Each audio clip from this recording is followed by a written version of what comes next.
Hi, my name's Amelia Mundy. I'm the director of Zero and I'm going to be breaking down my trailer. That was really hard to film. It took a while.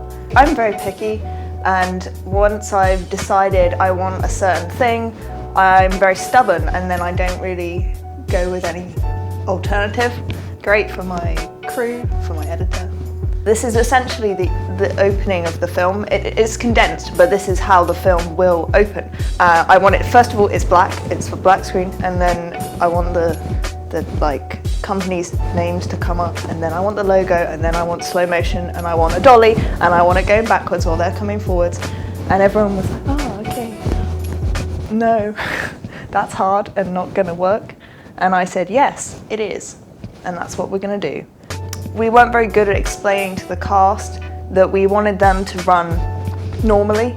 So they were trying to run like it was already slow motion, which resulted in some really weird stuff. We'll just sort of tuck you in at the back and see what happens. If you really look, you can see some slightly weird movements, but I like to think that it's part of the campy superhero aesthetic. It's fine. I really like symmetry, and I wanted somewhere that was very neat and clean and tidy looking.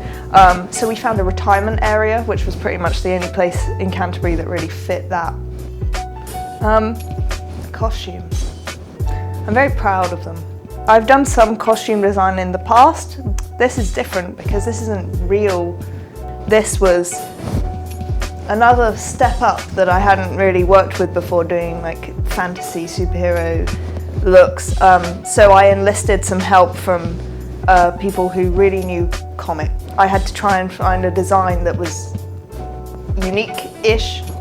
And actually that worked best by going for the most generic look possible, because most have more imagination than that. I spent a lot of time sewing on those logos, so I really hope everyone enjoys that. Getting an office location is really hard. It's so difficult. It was actually the day before we were shooting, and everyone was like, oh, cancel the shoot, cancel the shoot. No, I don't want to cancel it because we had an actor coming from London who couldn't come another weekend, and I was like, well, if we can't do this, then the film is ruined. I pretended it was fine, and then miraculously, we managed to secure this location on campus the day before. Coincidentally, on that one day, on that one weekend, that was happening. I would like to never repeat that. I'm not good with locations. I don't ever want to do it, ever. I really admire people who can manage that, because it's the one role I think, I hate it. I hate it so much. Oh, I painted that little superhero. That was really fun. It's reminding me of how much stress I put my editor through. He made a version of the trailer which was good. It was good, but I am difficult.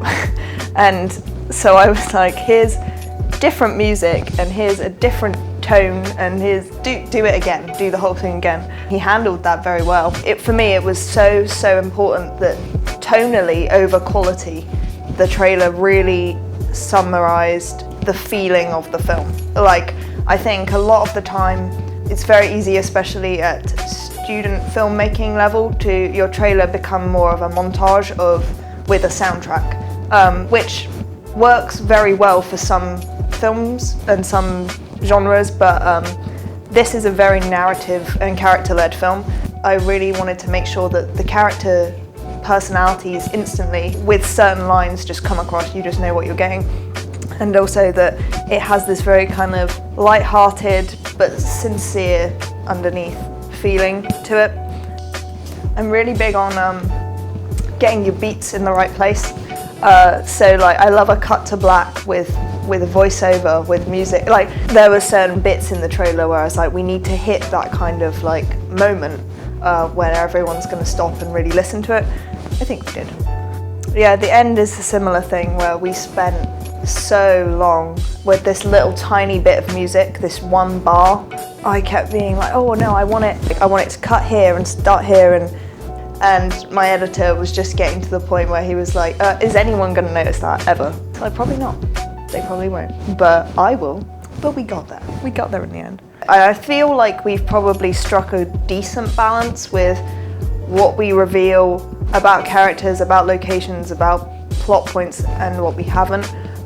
Essentially, we don't really give away any plot points. It's just, here are the characters, and this is their setting. This is where they begin.